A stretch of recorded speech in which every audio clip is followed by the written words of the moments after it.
I shouldn't have stopped.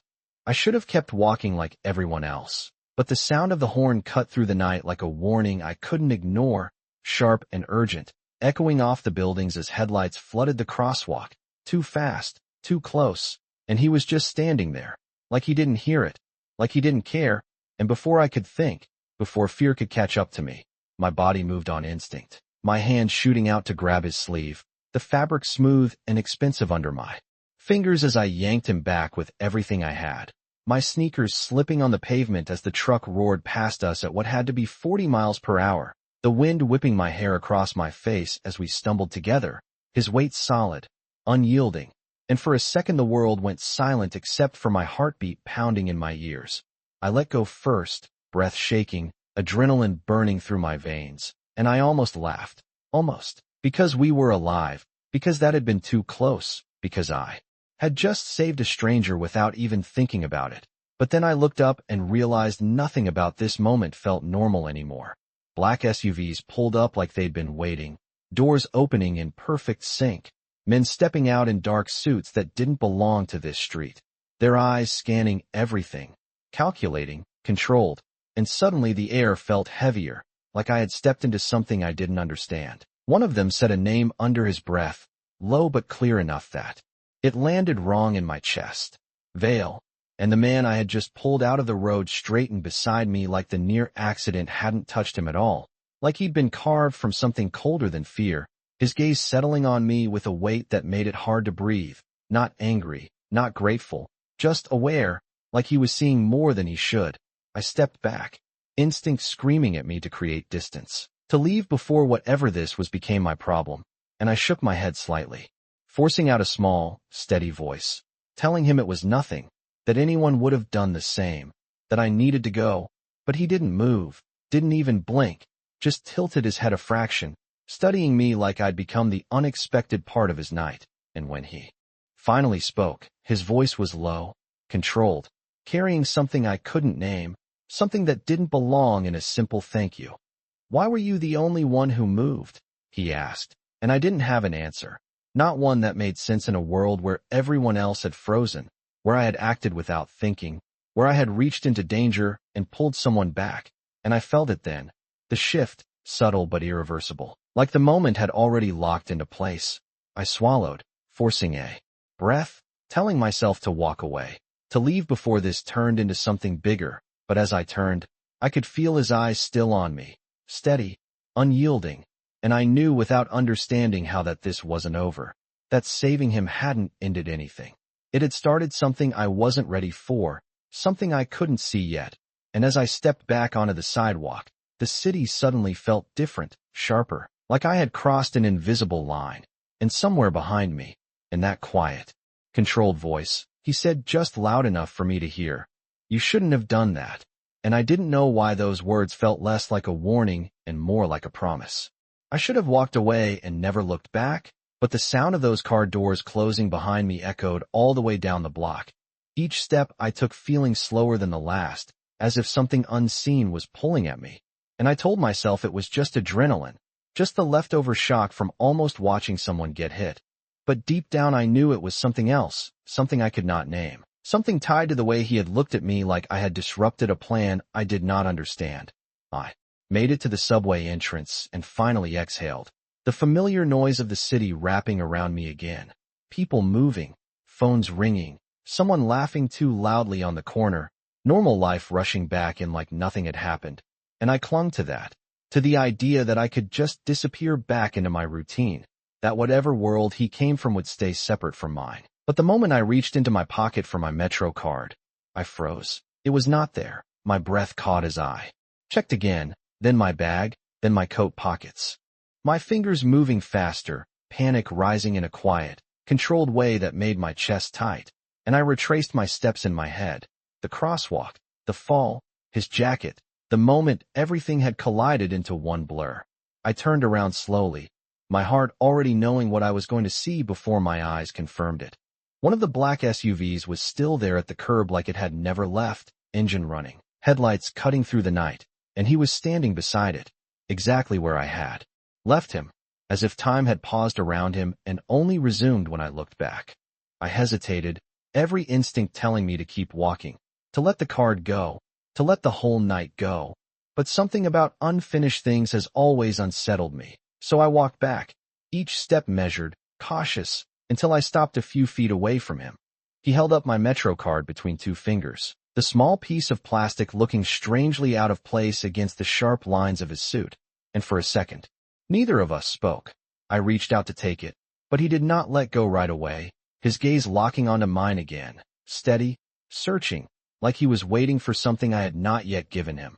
"You drop things when you rush," he said quietly, and there was something almost observational in his tone, like he was cataloging details about me the way people like him probably catalog everything, and I swallowed, forcing myself to meet his eyes, even though it felt like standing too close to a fire. Too intense, too consuming. "Thank you," I said, keeping my voice even, trying to keep this simple, transactional, normal. But nothing about this felt normal. Not the way his hand still held the card, not the way the men around him stayed silent, and still, not the way the street seemed to bend around his presence. He released it slowly, deliberately, and I pulled my hand back, slipping the card into my pocket like it could anchor me back to reality. But before I could turn away again, he spoke. Softer this time, almost thoughtful. "Claire Bennett," he said, and my name in his voice felt wrong. Too familiar, too soon, and every muscle in my body went rigid. I had never told him my name. I knew I had not. I would remember that. The air between us shifted again, heavier, more dangerous in a quiet way that did not need raised voices or sudden movements. And I took a small step back, my pulse quickening as my mind tried to catch up, to understand how he knew, how much he knew, what else he could find. "How do you know that?" I asked, and I hated the slight break in my voice, the way it betrayed the calm I was trying to hold on to. But he did not answer right away, just watched me. That same unreadable expression settling back into place like it had never left. "Because you stopped," he said finally, and it was not an answer. Not really. Just another piece of something larger I could not see yet. Something that made the edges of this moment feel sharper than they should have been. I shook my head slightly, stepping back again, this time more firmly, putting space between us as I tried to regain control of something. "Anything. I have to go," I said, and this time I did. Not wait for a response, turning toward the subway entrance again, but I could feel it, the weight of his attention following me, steady and unrelenting. And just as I reached the top of the stairs, his voice carried after me, calm, certain, impossible to ignore. "You should not walk home alone tonight," he said, and I paused despite myself, my hand tightening on the railing as a chill ran down my spine. Because somehow I knew that was not concern, not exactly, it was something else entirely. Something closer to a decision already made. And for the first time since the truck, I realized the danger had not passed, it had only changed shape.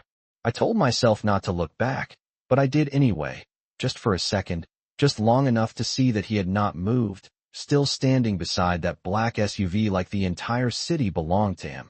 Like time bent around wherever he chose to be, and I forced myself to turn away again, gripping the subway railing tighter as I descended, the fluorescent lights buzzing overhead, the familiar smell of metal and motion wrapping around me, grounding me, reminding me that this was my world, not his. I moved. Through the turnstile, my Metro card, sliding through with a soft beep, and I exhaled slowly, telling myself it was over, that whatever had happened above ground would stay there. But the unease followed me down the platform, settling into my chest in a way I could not shake. The train arrived with a rush of wind, doors sliding open, people stepping in and out without looking at each other, and I slipped inside, finding a seat near the window, my reflection staring back at me in the dark glass, pale, tense, not the same as it had been an hour ago.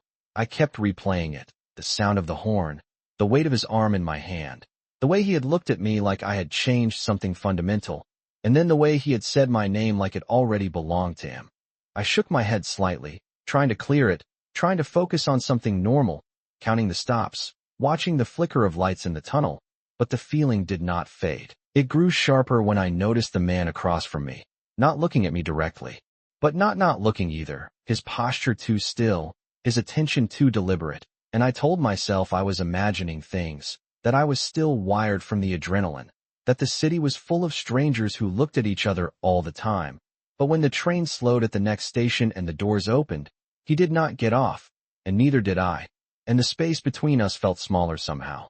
I turned my gaze to the window again, forcing calm into my breathing. One slow inhale, one steady exhale, just like I did on long shifts when everything felt too loud, too much, and I almost convinced myself it was nothing until the train stopped again, and this time he stood, stepping toward the door, but not before glancing at me.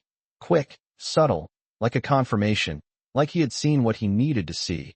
The doors closed behind him, and I sat there frozen for a moment, my pulse ticking faster. A quiet realization settling in that had nothing to do with coincidence. I got off 2 stops early. I did not even think about it, just stood as the train slowed and stepped onto the platform. The decision already made somewhere deeper than logic. My instincts louder now, clearer, telling me to change patterns, to move differently, to not be predictable. I climbed the stairs back to street level, the cool night air hitting my face, sharper than before, and I wrapped my coat tighter around me as I started walking, choosing the longer route home, the one with more lights, more people, more movement. But even there, even surrounded by noise and traffic and the distant hum of the city, I could not shake the feeling that something had shifted, permanently, like I had crossed into a version of my life where small decisions had consequences I could not yet see. My phone buzzed in my pocket, and I almost ignored it, but something made me check, my fingers pulling it out as I slowed my steps. No caller ID, just a message, simple, precise, and far too calm. You changed your route. It read, and the world seemed to tilt for a fraction of a second, my breath catching as I looked up instinctively, scanning the street, the passing cars, the faces of strangers who suddenly did not feel like strangers anymore. I did not know who had sent it. I did not know how they knew. But deep down I already understood one thing with absolute clarity. Walking away had not taken me out of his world. It had only pulled me deeper into it. Do not turn around, I whispered to myself. But my feet had already slowed, my eyes scanning every reflection in every passing window, every parked car, every shadow that stretched too long under the streetlights. Because once you realize someone is watching, you do not stop looking for them. You cannot. And that message burned in my mind like it had been carved there, simple and controlled and impossible to ignore. You changed your route. I forced myself to keep walking, steady, normal, like nothing was wrong. Even though everything felt wrong now, the rhythm of the city no longer comforting but calculated, like every sound had a reason behind it. My phone felt heavier in my hand, and for a second I thought about turning it off, about disappearing the only way I knew how, by going quiet, by becoming small again. But something told me that would not matter, that whoever had sent that message did not need my phone to find me. I slipped it back into my pocket instead, my fingers tightening as I turned the corner toward my building, the familiar brick facade rising ahead like a promise of safety I was no longer sure I believed in. The lobby light was on, warm and steady, and I pushed the door open, stepping inside, letting it close behind me with a soft click that sounded louder than it should have. Everything looked the same, the worn tiles, the mailboxes lining the wall, the faint hum of the overhead light, but I did not feel the same walking through it. I checked the mail out of habit, my hands moving automatically, but my focus was somewhere else entirely, listening, waiting, counting the seconds between each sound. Nothing, no footsteps, no voices, no sign of anything out of place. I let out a breath I did not realize I had been holding and moved toward the stairs, choosing them over the elevator without thinking, needing the movement, the control, the sense that I was doing something instead of just reacting. Each step echoed softly as I climbed, my pace quick but measured, until I reached my floor and stepped into the narrow hallway, the dim lighting casting everything in a soft yellow haze. My door was at the end, exactly where it always was, unchanged, ordinary, and for a moment I almost laughed at myself, at how quickly my mind had turned a single message into something larger, something darker. But then I saw it, a small white envelope resting against my door, clean, unmarked except for my name, written in precise, careful lettering, Claire Bennett. My stomach dropped in a way that had nothing to do with imagination. I had not told him where I lived. I knew I had not. I would remember that. I approached slowly, every instinct telling me to stop, to leave, to not touch something that had already crossed too many lines, but my hand reached out anyway, my fingers brushing the edge of the envelope before I could second-guess myself. It was real, solid, not a trick of the light, not something I could ignore. I picked it up, the paper cool against my skin, and for a second I just stood there, staring at my own name like it belonged to someone else. Then I opened it. Inside, a single card, thick, expensive, the kind of paper that did not bend easily, and a short message printed in the same precise style. You should not be alone tonight. My breath caught, the words echoing something I had already heard, something that now felt less like concern and more like certainty, like a line that had been decided long before I understood it. I looked down the hallway, empty, silent, unchanged, and yet nothing about it felt safe anymore, because whoever had sent this had not just followed me, they had arrived before me. And as I stood there with that card in my hand, one thing became painfully clear. I had not just been seen tonight, I had been chosen. I should have thrown it away.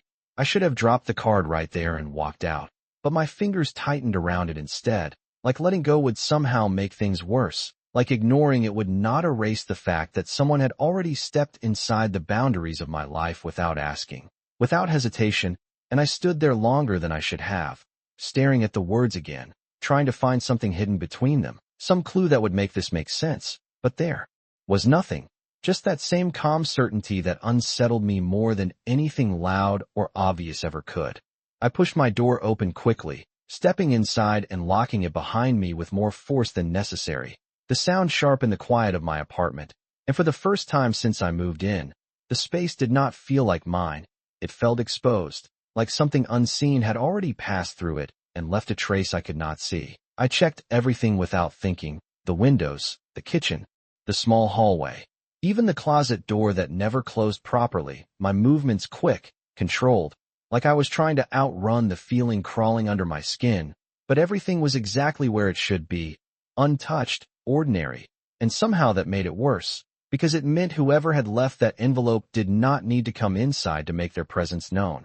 I set the card down on the counter, but my eyes kept drifting back to it, drawn to those words like they carried weight beyond ink and paper, and I shook my head, forcing myself to move, to do something normal, anything that could anchor me back to reality. I turned on the kitchen light, poured a glass of water, my hands steady even though my thoughts were not, and I told myself this was just intimidation, just someone trying to get into my head, to make me feel smaller than I was. But the problem was it was working, not in the way they probably expected, not fear exactly, but awareness, sharp and constant. Like I had been pulled into a different version of the same city where everything meant more than it used to. My phone buzzed again. I froze for half a second before reaching for it, slower this time, more deliberate, and when I looked at the screen, there was another message, same unknown number, same controlled tone. Did you lock your door? My breath caught, my eyes snapping instinctively toward the entrance, the lock still in place, solid, unmoving, and I felt it then, not panic.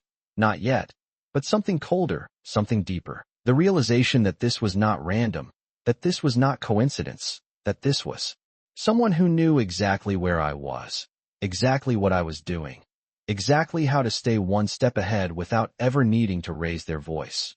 I typed a response before I could stop myself, my fingers moving faster than my thoughts, driven by something between frustration and defiance. Who is this?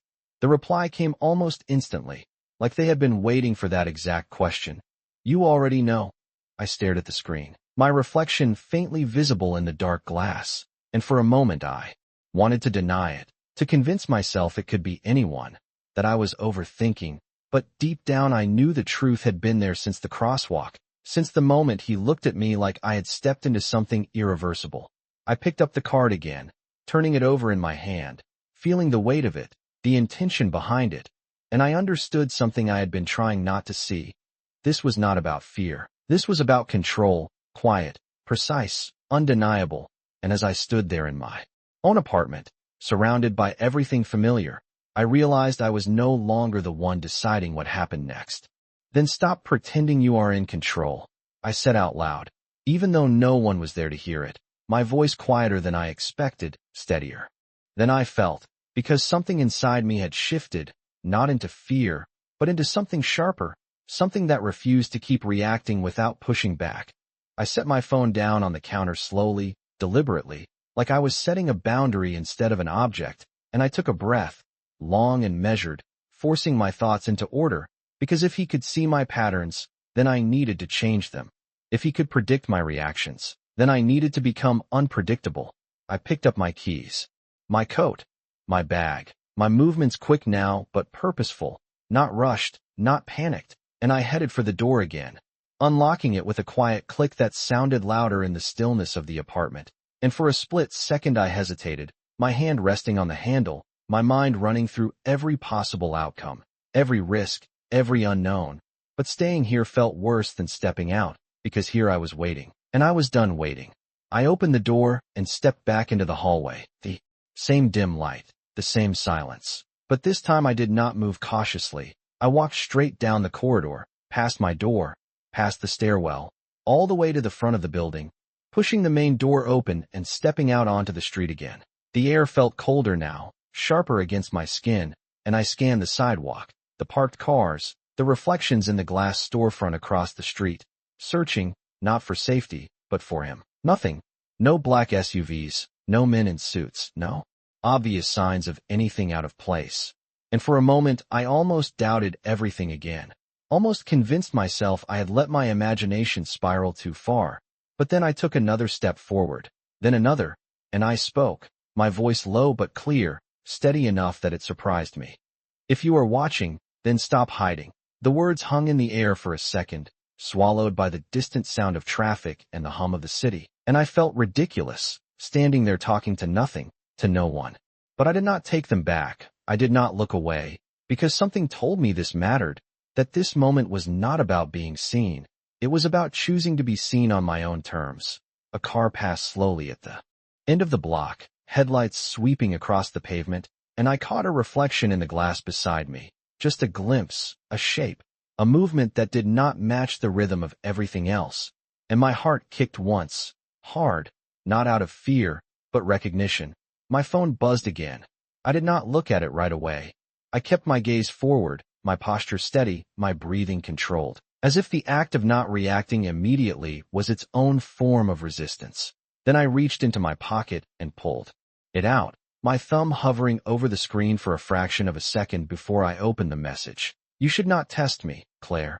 I let out a slow breath, something almost like a laugh escaping before I could stop it, not because it was funny, but because it confirmed what I already knew, that this was him, that this was deliberate, that every move had been calculated from the start. I typed back this time without hesitation, my fingers steady, my mind clear. Then stop treating me like something you can control. I hit send before I could second guess it, before I could soften it, before I could turn it into something safer. And for a moment there was nothing, just silence stretching out between each second, but it did not last. Another message appeared, slower this time, like it had been considered carefully before being sent. You stepped into my world tonight. I stared at those words, the weight of them settling in deeper than anything else he had said, because they were not a threat, not exactly. They were a statement, a line drawn without asking for permission, and I realized then that this was not something I could walk away from. Not anymore. Not after the crosswalk. Not after the envelope. Not after this. I lifted my head, my eyes scanning the street again, and this time I saw it clearly, a black SUV parked at the far end of the block, engine running, still, waiting, and even from this distance, I knew exactly who was inside. And for the first time since all of this began, I understood that this was not about escape. It was about what I would do next. I did not think. I just walked, one step, then another, straight toward the SUV like my body had already decided before my mind could catch up, the distance between us shrinking with every second, my pulse steady but loud in my ears. Not from fear, not anymore, but from the weight of what I was about to do. The engine was still running, low and controlled, like everything about this night. And as I got closer, the rear door opened without anyone touching it, smooth, precise, as if it had been waiting for me specifically, and I stopped just short of it, my breath catching for half a second. As I stared into the dark interior. You always do that? I asked, my voice quiet but firm, the words slipping out before I could second guess them. Or just when you want someone to get in? There was a pause, not long, but enough to feel intentional, and then his voice came from inside, calm, steady, exactly the same as before. Only when I know they will. I let out a slow breath, something between disbelief and reluctant understanding. Because the worst part was he was not entirely wrong. I had walked here on my own. I had closed the distance. I had chosen to face him instead of running again. I stepped closer, just enough to see him clearly now, sitting in the back seat like he owned not just the car, but the space around it. His posture relaxed but controlled, his gaze lifting to meet mine with that same intensity that made everything else feel less important. "You do not get to decide things for me," I said, and my voice held this time. No hesitation, no break, just a line drawn as clearly as I could make it. He watched me for a second, something unreadable passing through his expression, not irritation, not amusement, something quieter, more focused, like he was adjusting to a variable he had not accounted for. "You stepped into my world," he repeated, softer now, like the words carried more weight the second time, and I shook my head slightly, taking another step forward, refusing to let him define it that way. "No," I said, meeting his eyes without looking away.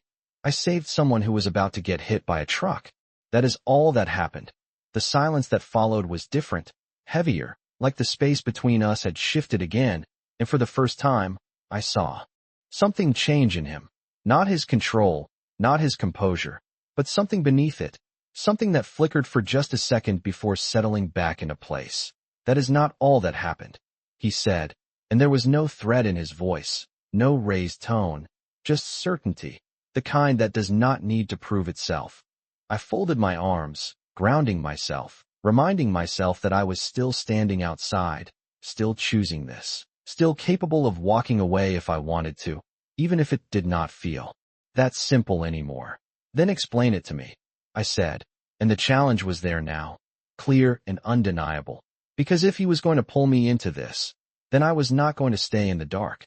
He leaned forward slightly, just enough that the streetlight caught his face more clearly, sharp lines, controlled expression, eyes that seemed to see too much and give away too little. "Someone tried to make sure I did not make it across that street tonight," he said, his tone even, factual, like he was stating the weather instead of something that should have shaken me more than it did, and I felt it then, the shift again, the realization that this was bigger than I had allowed myself to believe, that this was not just about him watching me, or following me, or controlling the space around me.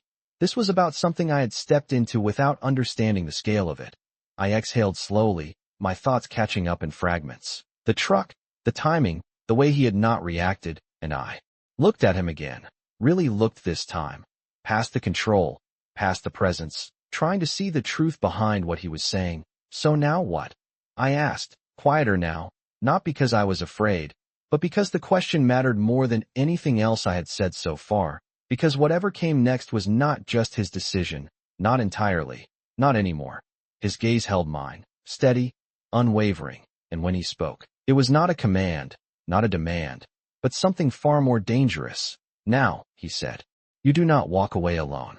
I do not need your protection," I said, but the words felt thinner now, less certain than they had a moment ago, because standing there in front of him, hearing what he had just told me, I could not ignore the shift that had already happened, the way the night no longer felt random, the way every detail seemed connected to something larger I still could not see.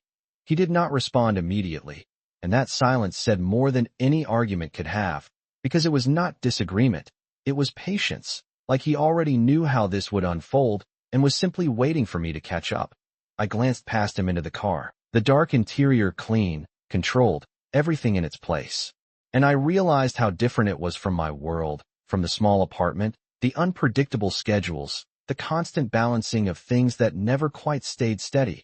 And for a second I hated that contrast, hated how easily his world could reach into mine without permission. "You said someone tried to stop you," I continued, my voice quieter now, but more focused. "Then that has nothing to do with me." He shifted slightly, not closer, not further, just enough to remind me that every movement he made was intentional.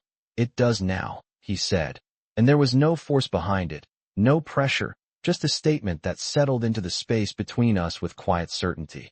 I exhaled slowly, looking away for the first time, my gaze drifting down the street, the distant lights, the passing cars that had nothing to do with this moment, and I tried to hold on to that normalcy, to remind myself that I still had a choice, that I could still walk away, even if it did not feel simple anymore. You cannot just decide that, I said, but there was a question in it now, not just resistance, because part of me already understood what he meant, even if I did not want to admit it. He leaned back slightly, his expression unchanged, but his voice softened just enough to shift the tone of everything. They saw you, he said, and the words landed differently, heavier, more real than anything else he had said so far, because they were not about him anymore, they were about me. My breath caught. Before I could stop it, my mind replaying the crosswalk again, the lights, the movement, the moment I had stepped forward without thinking, and I felt it then, the line I had crossed, the one I could not step back over no matter how much I wanted to. You do not know that, I said, but it sounded weaker now, like I was trying to convince myself more than him. His gaze held steady, unwavering, and for the first time there was something almost like warning beneath it, not directed at me, but at the situation itself. I do, he said, and there was no room to argue with the way he said it, not because of his tone, but because of the certainty behind it, the kind that came from experience I did not have and did not want.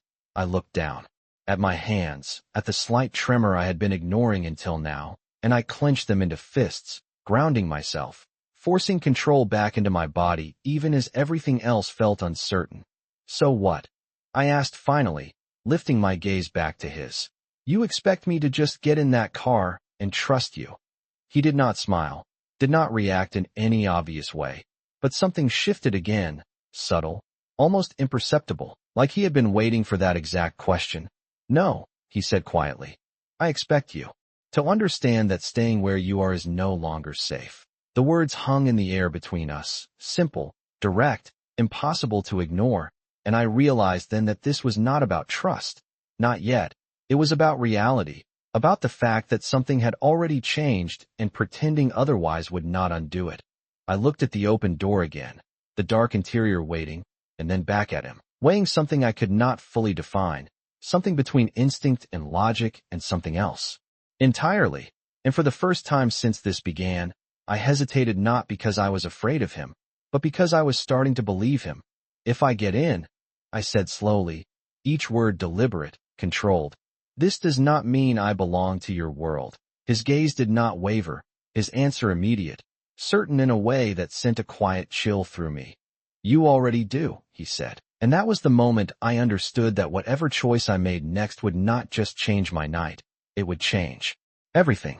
For a moment, I did nothing, just stood there between the open door and the street behind me, caught in a space that felt too narrow for a decision this big, my mind racing through every version of what could happen next, every outcome, every risk, every unknown. But none of them led me back to where I had been an hour ago, because that version of my life was already gone. I looked at him again, really looked, searching for something I could trust, some crack in the control, some hesitation that would tell me I still had the upper hand. But there was nothing careless about him, nothing uncertain, just that same quiet certainty that made everything else feel smaller by comparison. If I walk away right now, I said slowly, my voice steady but deliberate. You are not going to stop me, are you? He did not answer right away, and that pause stretched just long enough to matter, just long enough to make me realize that the answer was not simple, not something that fit into yes or no. And when he finally spoke, it was softer than before, but no less firm. I am trying to make sure you do not have to find out what happens if you do, he said, and that was the closest thing to honesty I had heard from him all night. Not a threat, not a promise, just a reality that did not need to be explained. I exhaled slowly, my gaze dropping for a second to the pavement beneath my feet, the same street I had walked 100 times without thinking, without questioning, and I realized how different it felt now, how exposed it seemed, like every shadow carried more weight than it used to. I lifted my head again, my decision forming not in one clear moment, but in a series of small realizations that stacked on top of each other until there was no space left to ignore them. I stepped forward, not quickly, not reluctantly, just deliberately, crossing the line between standing outside and choosing something else. And as I moved, I felt it. The shift again, subtle but undeniable, like the world adjusting around a decision that could not be undone. I ducked into the car, the interior quiet and controlled, the door closing behind me with a soft, final sound that seemed louder than anything else that night. And for a second I just sat there, my hands resting in my lap, my breathing steady but deeper than before, like I was bracing for something I still could not see. He did not move closer, did not crowd the space, just watched me with that same measured focus, like he understood that this moment mattered more than anything he could say.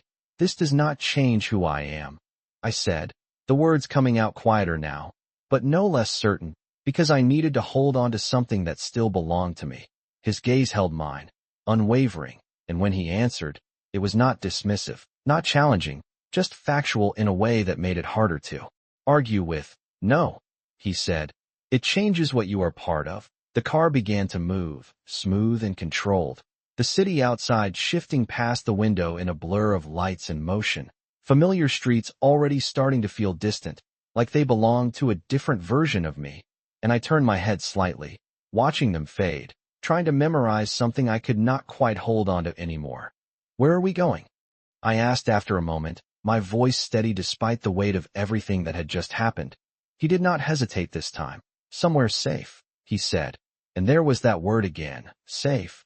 But it did not mean what it used to, not in this context, not with him.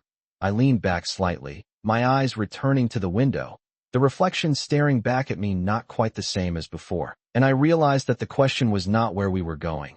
It was whether I could ever go back, and deep down, I already knew the answer, because the moment I reached out and pulled him away from that truck, I had not just saved a stranger, I had stepped into a story that was never going to let me go.